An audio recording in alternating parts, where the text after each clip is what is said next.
Abacuque, capítulo 1, versículos de 1 a 4, diz assim a palavra do Senhor.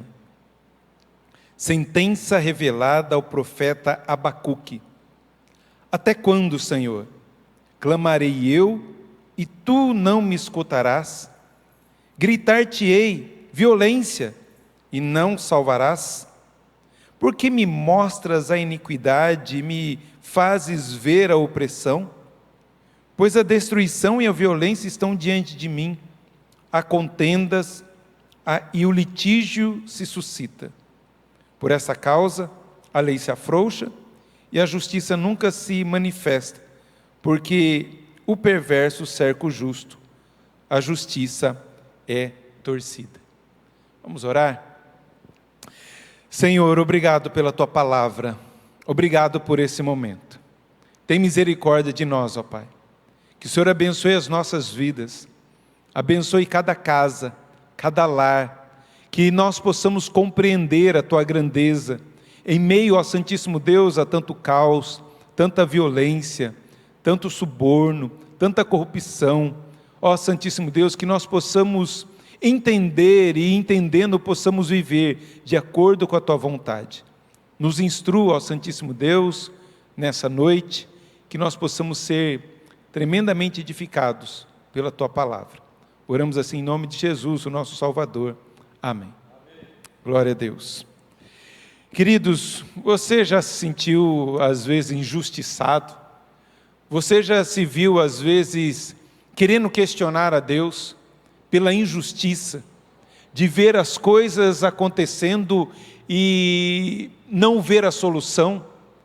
Você já tentou, ou você já fez isso, já questionou a Deus, por que tanta violência, por que tanta maldade, por que o ímpio prospera, por que a violência reina, por que nós não vemos, a gente vê, pelo contrário, a gente vê uma justiça tão frouxa, onde um traficante pego realmente com a sua droga e dirigindo uma organização criminosa, é solto, ele prospera, ele foge do país e ninguém vê, sei lá, do país ou ali, ele está no Paraguai. Isso daí não inquieta o nosso coração? Isso não incomoda o nosso coração? O profeta Abacuque se viu assim, viu o pecado do povo, viu a maldade do povo, viu o povo roubando, viu os seus líderes roubando, mentindo, espoliando o povo, viu a violência reinando, viu aqueles que são maus prosperando, indo bem, e o justo, pelo simples fato de ser justo e buscar a vontade de Deus, estava de mal a pior, estava sendo deixado para trás, estava sendo oprimido, humilhado, rejeitado. Assim estava o profeta Abacuque. E o interessante nesse livro do profeta Abacuque, que não é palavra de Deus para o povo, porque Deus sempre levanta o profeta para falar ao povo, um juízo ao povo. Ele começa já falando. No entanto, aqui a gente vê o profeta falando a Deus, em nome do povo, justo. Isso que nós vemos aqui. Um profeta que vê tudo o que está acontecendo, provavelmente, ele tem orado, tem clamado, tem buscado ao Senhor, e Deus não responde. Deus parece que não ouve. É nesse contexto, é nesse momento que está. Conseguiu? Obrigado. Então, é nesse contexto que Abacuque se encontra. E a gente vai estudar um pouco sobre essas súplicas, queixas, inquietações de Abacuque. Aqui nós vemos Abacuque questionando a Deus daquilo que estava acontecendo. Você vai ver Deus responder o porquê que está acontecendo aquilo e o que Ele vai fazer. E quando Deus responde, a Abacuque, ele fica mais angustiado ainda. Mas como que o Senhor vai fazer um negócio desse, Senhor? O Senhor que é santo. Aí Deus responde de novo para ele, essa inquietação dele. Aí depois Deus mostra o que ele vai fazer, fala, escreve o que eu vou dizer, e você vai dizer isso ao povo, vai colocar como se num outdoor, escreve em letras grandes, para que todo mundo que passe possa ver, e vendo se arrependa. E depois dele falar do que vai acontecer com o ímpio, e como que o justo vai prevalecer, ele começa a cantar, louvar ao Senhor, mesmo em meio ao caos. Ele louva e engrandece ao Senhor. Isso que a gente vai conversar um pouco nessa noite. Então, sobre o autor, as únicas informações confiáveis sobre Abacuque e a sua atividade profética vêm deste livro.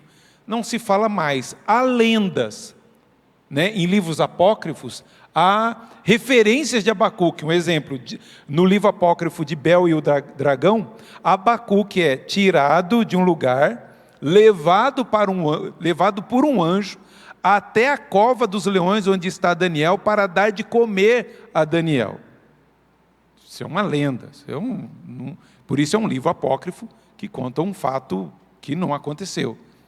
Essa é a referência que tem, apócrifa. Agora, as únicas referências que nós temos é desse texto do livro de Abacuque.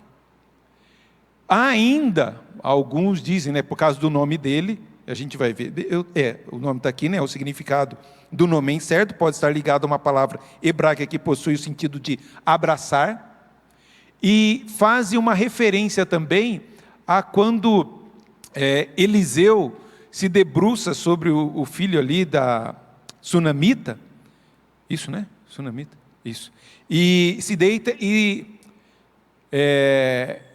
não é esse texto mesmo. Sunamita fala, ele se abraça a esse rapaz, e aí provavelmente diz que tem a ver com descendência aí de Abacuque, e de que essa mulher depois ia abraçar o filho. Toda essa questão aí de abraçar se remete a algum Abacuque, que nesse período, os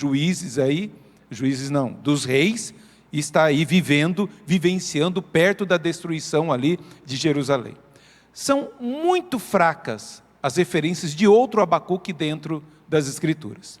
Por isso, nós vamos ficar somente o que nós temos aqui na Escritura, que o seu nome significa abraçar, ou também o nome de uma planta assíria, Rabacuque, Rambacu.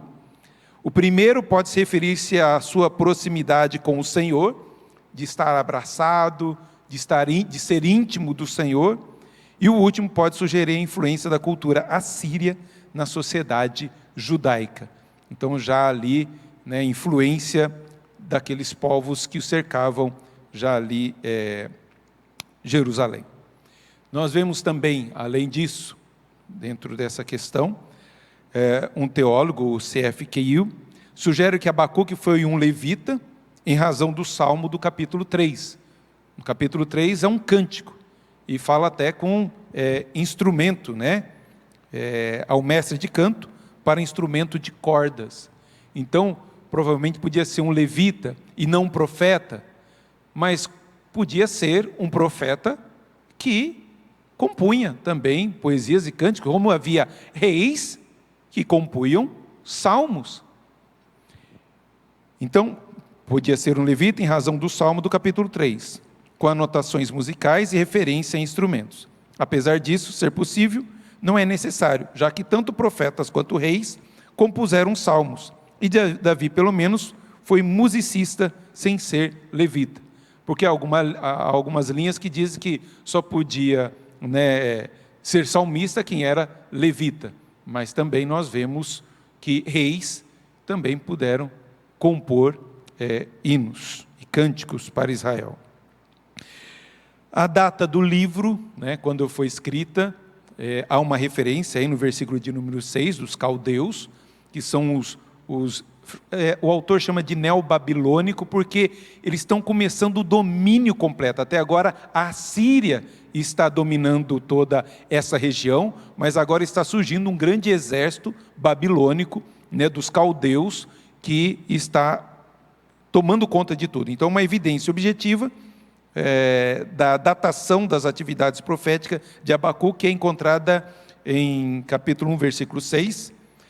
Pois eis que suscita os caldeus, nação amarga e impetuosa, que marcham pela largura da terra para apoderar-se de moradas que não são suas. A referência aos caldeus ou neobabilônios como o novo poder mundial ameaçador indica um período posterior ao colapso do Império Assírio. Então vem logo depois dessa dominação assíria sobre ali essa região. Mas anterior à conquista de Jerusalém pelo exército dos caldeus de Nabucodonosor II, e a deportação do jovem rei Joaquim para a Babilônia em 597. Aparentemente, Abacuque ministrou durante o reinado de Joaquim, e era um jovem contemporâneo de Jeremias. Então ali está prestes, né, ele está vivenciando tudo isso aí que vai acontecer em Jerusalém, a invasão dos babilônicos e a tomada de Jerusalém. Então ele está vivendo nesse período pré-invasão babilônica de Jerusalém. Um importante acontecimento também, né? Um importante acontecimento durante esse período foi uma batalha de Carquemes, em 605, quando o faraó Neco e seu exército egípcio tinha vindo auxiliar os assírios, né, para combater os babilônicos ali. Foram totalmente derrotados por Nabucodonosor II. Pouco tempo depois, também Judá, com outros reinos, outrora independente da Sírio-Palestina, foram subjugados pelos poderosos neobabilônios. A visão inspirada de Abacuque, portanto, pode ser datada como pertencendo a esse período, entre 605 e 600 antes de Cristo, quando os babilônios se tornaram força dominante no cenário internacional, devastando impiedosamente qualquer oposição. E isso se dá, nessa invasão de Jerusalém, por causa do quê? O que a gente sempre tem tratado aqui, por que Deus levanta os profetas? Por que o reino do norte foi levado cativo? E o reino do sul não aprende a lição e agora vão ser levados cativos também? Por causa do pecado, da idolatria, da maldade. E nos versículos de 1 a 4, a gente vê isso, o que está acontecendo em Jerusalém, está acontecendo ali em Judá, e isso inquieta o profeta. E Deus está vendo, mas o profeta ainda não consegue enxergar a resposta de Deus e ver a resposta de Deus. Provavelmente, para ele clamar desse jeito, até quando, Senhor? É porque há muito ele tem clamado, há muito ele tem buscado ao Senhor, pedindo ao Senhor que intervenha. Parece até que Deus não está fazendo nada.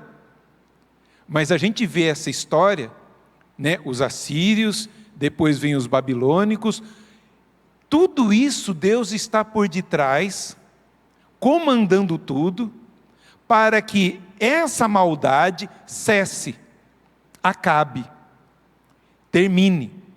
Por isso, nesse outro contexto histórico aqui, a gente pode compreender um pouco mais. Esse período de ameaça internacional coincidiu, não é coincidência, porque Deus sabia o momento certo, né? Por que a Babilônia domina a Assíria, começa a dominar os povos e logo depois vai sobre Judá? Lembrando que Israel, o reino do norte, já foi levado cativo, foi levado para a Síria e se misturam. E agora aqui, né, coincidiu com um período de crescente deterioração moral e espiritual em Judá. O reino nefasto de Joaquim criou um triste contraste com o seu pai, o bom rei Josias, desenhando insolentemente as leis da aliança, o povo de Judá, aos poucos, foi perdendo seu caráter singular. Deus está vendo a maldade do povo. Deus está vendo a maldade do rei. Deus está vendo o sangue sendo derramado. Deus está vendo a justiça frouxa. Deus está vendo tudo isso que Abacuque está fazendo. Ele até grita: Deus, olha a violência, Deus. Olha o caos que a nossa nação está. Parece que Deus está em silêncio e Deus não está intervindo. Mas não, Deus está trabalhando. Deus está agindo em outra nação para que venha e faça justiça, para que possa pôr a mão sobre o seu povo que está longe dos seus caminhos. É isso que esse é o pano de fundo, esse é o contexto histórico. Lembrando, Abacuque não está vendo o que nós estamos vendo, que Deus está armando tudo isso. Deus vai informar Abacuque, já que ele clamou, e há tempos está clamando, Deus vai informar a Abacuque, vai responder à oração de Abacuque, não como Abacuque quer a resposta de Deus. Deus vai responder de outra maneira e nós vamos ver, né, esse contexto aí. Então, o estilo literário, como eu já disse, né, difere um pouco dos outros profetas. Embora Abacuque seja especificamente chamado de profeta, o livro se assemelha ao estilo literário de Salmos ou livro de sabedoria, porque há um questionamento e a resposta. E dessa resposta há outro questionamento e há uma resposta. E termina com um louvor. É como se fosse um salmo de lamento. Eu derramo meu coração diante do Senhor das inquietações que eu estou vendo. E Deus parece demorar em responder. E mesmo se Deus não responde, eu vou continuar louvando ao Senhor. O Salmo 13 é bem parecido, que é um salmo de lamento. Lembrando, lamento é diferente de murmuração. Murmuração a gente só reclama, só coloca queixa e sai queixoso. O lamento não. O lamento, eu me queixo diante do Senhor, coloco a minha confiança diante do Senhor, ainda que eu não vejo a solução, e termino louvando a Deus. A gente sempre sai bem do lamento. Eu derramo o meu coração, mas eu saio confiante. Esse é o lamento. O Salmo 13 vai dizer isso. Até quando, Senhor? Até quando se esquecerá de mim? Para sempre? Até quando o inimigo vai prevalecer contra mim todos os dias? Até quando vai ocultar o teu rosto de mim? Atenta para mim, Senhor. Responde-me, Deus meu. No tocante a mim, eu confio na tua graça. Louvarei o teu nome, porque me tem feito muito bem. Então ele derrama o coração. Até quando o Senhor vai se esquecer de mim? Atenta para mim. Mas no tocante a mim, eu confio na tua graça. Eu vou cantar ao Senhor, porque o Senhor me tem feito muito bem. Lembrando, Deus não está ouvindo ele está vendo Deus distante, entre aspas. Mesmo assim, ele termina louvando a Deus. E Abacuque é como um salmo de lamento, por isso foge um pouco dessa literatura profética, ainda que nós vemos a profecia, né, no versículo 1, sentença revelada ao profeta. É uma sentença. Se é uma sentença, já está assinado, já está determinado. Você pode espernear, você pode interceder, Abacuque, que já é uma sentença. Você não orou a mim uma resposta? Eu vou dar essa resposta a você. Então, a nota final no seu livro, ao mestre de canto, para instrumento de cordas, sugere que Abacuque pode ter sido um músico entre os levitas ou um profeta e músico. Isso que a crítica, né, velho-testamentária trabalha o estilo literário do livro de Abacuque. Então, diante disso, nós temos um esboço daquilo que eu falei para vocês, uma introdução, que é uma sentença. O profeta se queixa da maldade incontrolada de Judá. E por que eles estão fazendo isso? Por causa do pecado. E Abacuque não vê Deus pôr a mão sobre a nação ali para que cesse esse pecado. A resposta do Senhor: os caldeus são instrumento de castigo. Então vou responder você, Abacuque. Você acha que eu não estou fazendo nada? Eu vou mandar os caldeus, povo terrível. Se você ver a descrição aqui, né, como são os cavalos, como eles são maus, como eles são terríveis, como eles derramam sangue. Se você olhar todo o capítulo 1, né, do versículos de 5 a 11, você vai ver uma crescente maldade dos caldeus, dos babilônicos. E Deus fala, eu vou fazer isso, eu vou chamar os caldeus para poder pôr a mão sobre o meu povo. E Abacuque fala, Deus, mas o Senhor é santo, o Senhor é tremendo, como que o Senhor pode mandar um povo ímpio pôr a mão sobre o seu povo? Ele fica assim perplexo, e Deus até fala, eu vou fazer um negócio que todo mundo vai ficar perplexo. Ele fala aqui, né? A terra é terrível, por essa causa afrouxa a justiça, versículo 5. Vede entre as nações, olhai, maravilhai-vos e desvanecei, porque realizo em vossos dias obra tal que vocês não vão crer quando for contada. Quando vocês começarem a contar, o quê? O Deus de vocês, santo e maravilhoso, chamou um povo ímpio para cuidar do próprio povo dele? Não acredito. Mas assim ficou Abacuque, perplexo.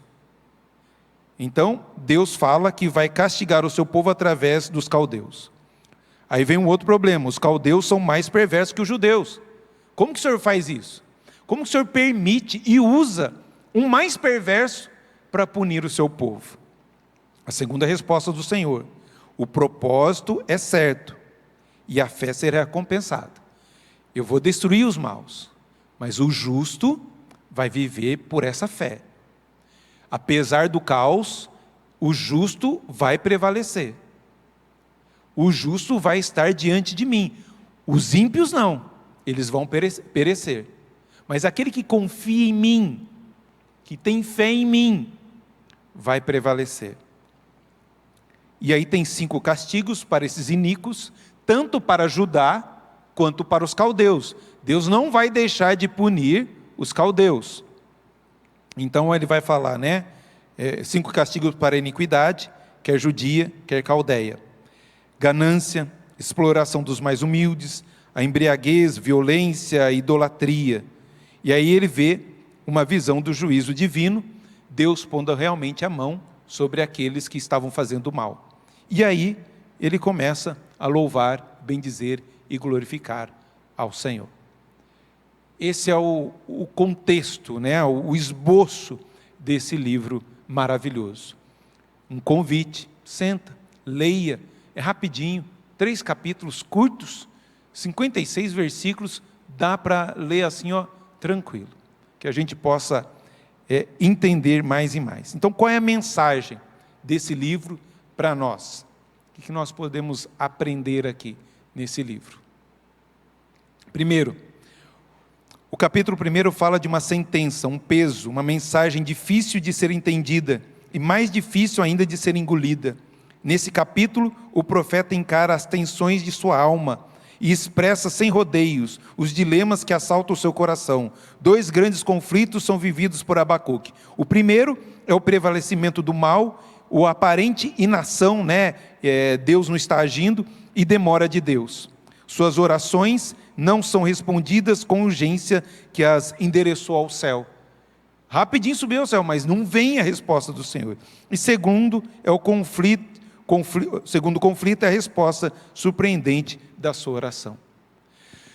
Como eu comecei, quantos de nós ficamos indignados com o prosperar da maldade, daquele que é ímpio, está bem, aqueles que zombam de Deus, está tudo bem, e a gente, que é certinho, está cada vez pior, está complicado. Esses são os dilemas que passaram em toda a história. A gente chama isso de uma teodiceia, como justificar Deus diante de tanta maldade. Abre aí o Salmo 73, deixa marcadinho aí. O Salmo 73 é essa inquietação também, como o de Abacuque. Lembrando que o livro dos Salmos é um livro, e livro tem começo, meio e fim. E o começo do livro de Salmos está falando, tem a introdução, Salmo de número 1, está falando a diferença do justo e do ímpio. E aí tem uma série de salmos do justo e o ímpio. Como que o justo prospera, o justo é abençoado por Deus, o justo caminha, né, nos passos do Senhor e tudo mais. E assim, e o ímpio vai de mal a pior, são como a palha que o vento dispersa, e vai falando esse contraste do justo e do ímpio. Até que chega no meio dos salmos, do livro dos Salmos, e fala, tá bom, se o justo, aquele que ama a Deus, vai estar bem, por que eu sou justo e estou mal? E se o ímpio vai de mal a pior, por que ele está bem? Que negócio é esse, Deus? O Salmo 73 vai dizer, com efeito, Deus é bom para com Israel, para com os que de coração limpo.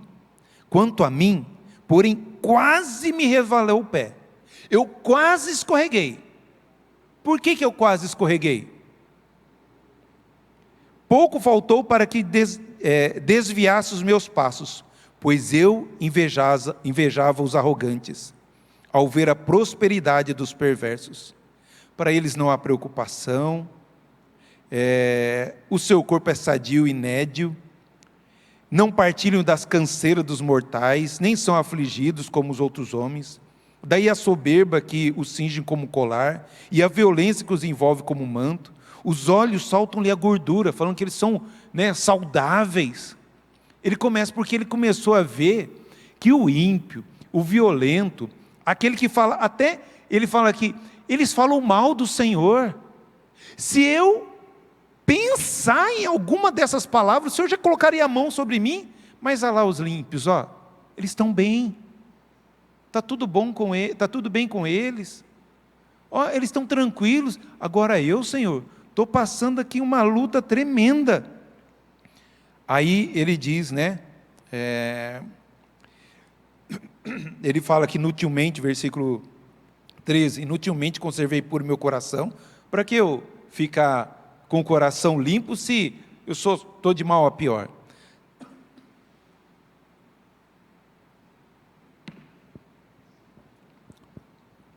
Versículo 16, em só refletir para compreender isso, achei muito pesada a tarefa para mim, até que, versículo 17, até que entrei no santuário de Deus e atinei com o fim deles.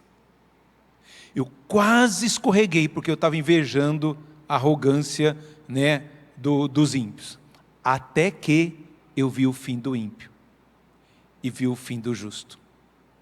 O justo pode estar sofrendo por um curto período, vai passar a eternidade com o Senhor. O ímpio pode estar bem, os olhos saltando a gordura, mas vai ser um fim terrível. Esse é o dilema.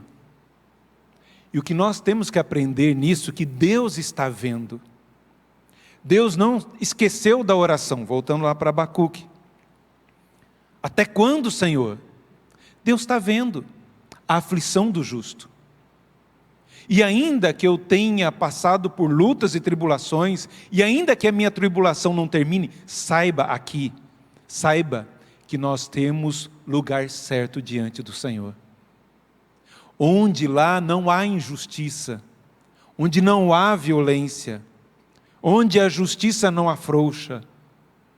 Por isso, espere em Deus, continue sendo justo, continue buscando a piedade, a santidade, não inveje a arrogância dos ímpios. Muitas vezes, Deus é que dá corda. Você quer ir? Pode ir. Para com o seu povo a mesma coisa. Vocês não se arrependem?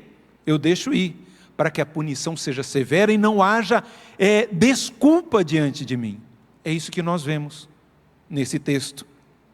Então, Deus não está inativo, Deus está agindo, Deus não se fez mudo, pelo contrário. Quando a gente pensa em providência de Deus, a gente pensa que providência é só Deus dar o alimento, Deus abrir uma porta ali, ou aquilo. Não, mas a providência também é Deus usar outros meios para punir a maldade, ainda que chame um pior do que aqueles que estão fazendo mal.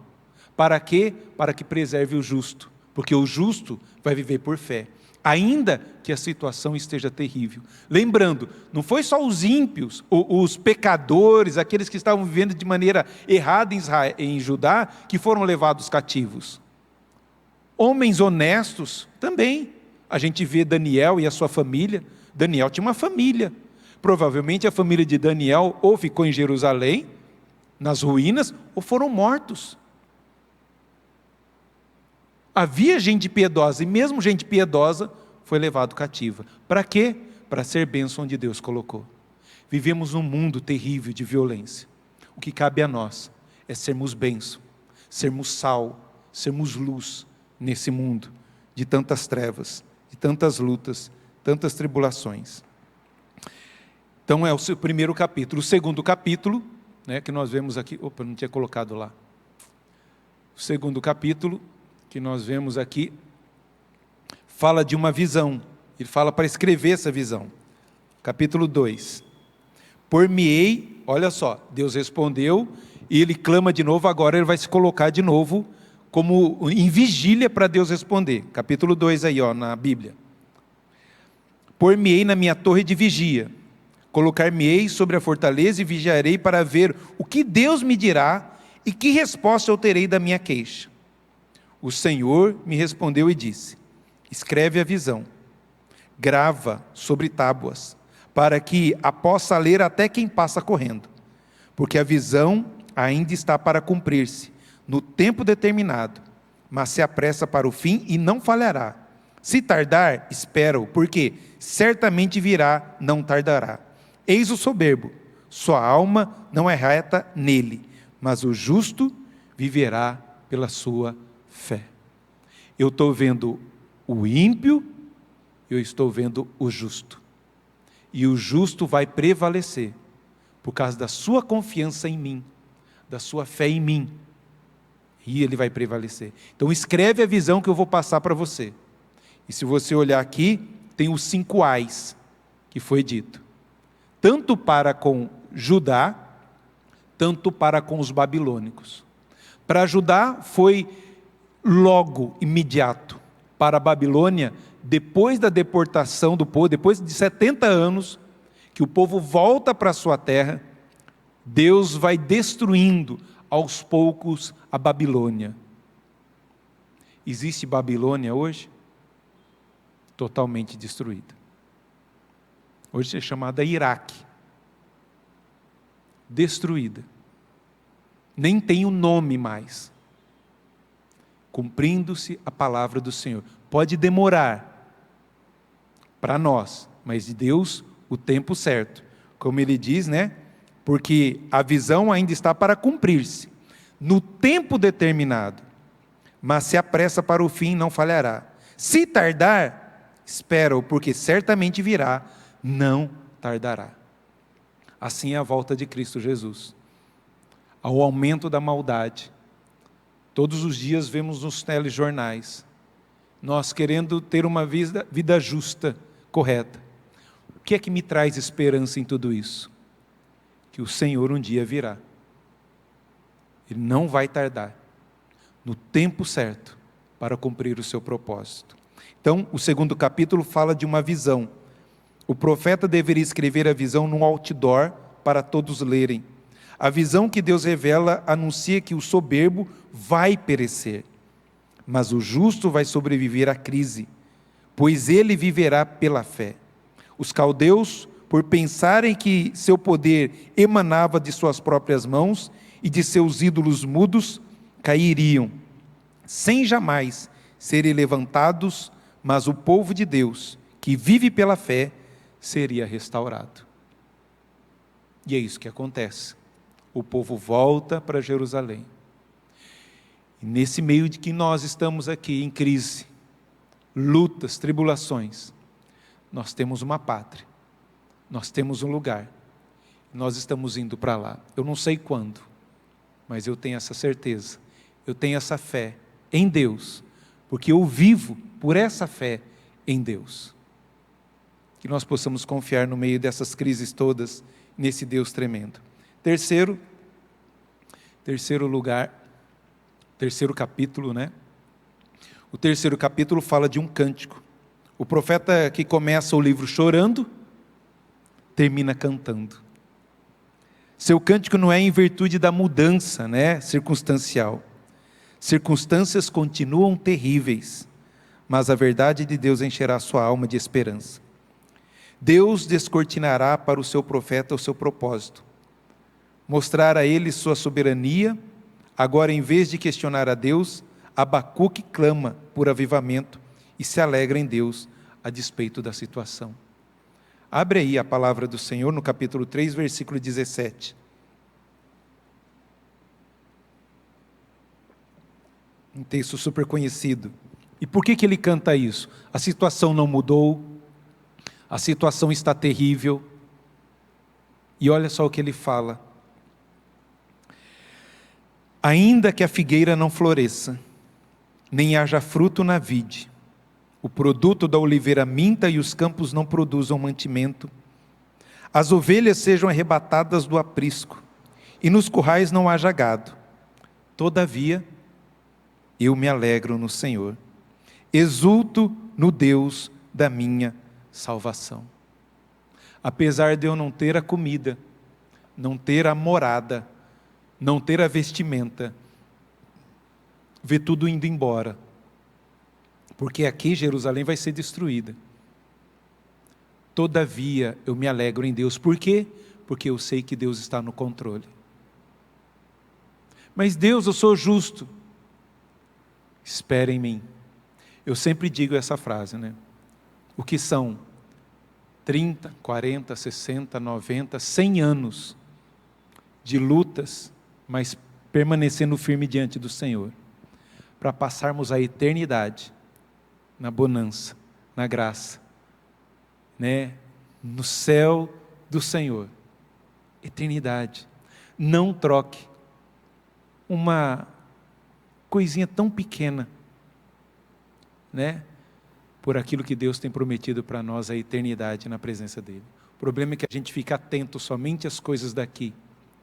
Passageiro. Coloque o seu coração naquilo que é eterno e não naquilo que é transitório. O transitório passa.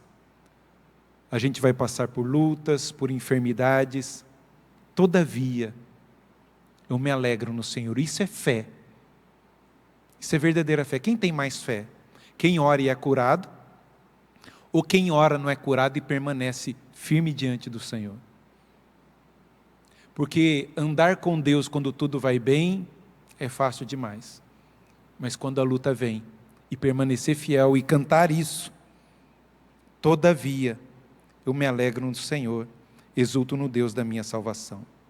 O Senhor Deus é a minha fortaleza, e faz os meus pés como os da corça, e me faz andar altaneiramente. Esse é o Deus que nós servimos, que não está surdo à nossa oração, que não está cego à situação que nós estamos passando.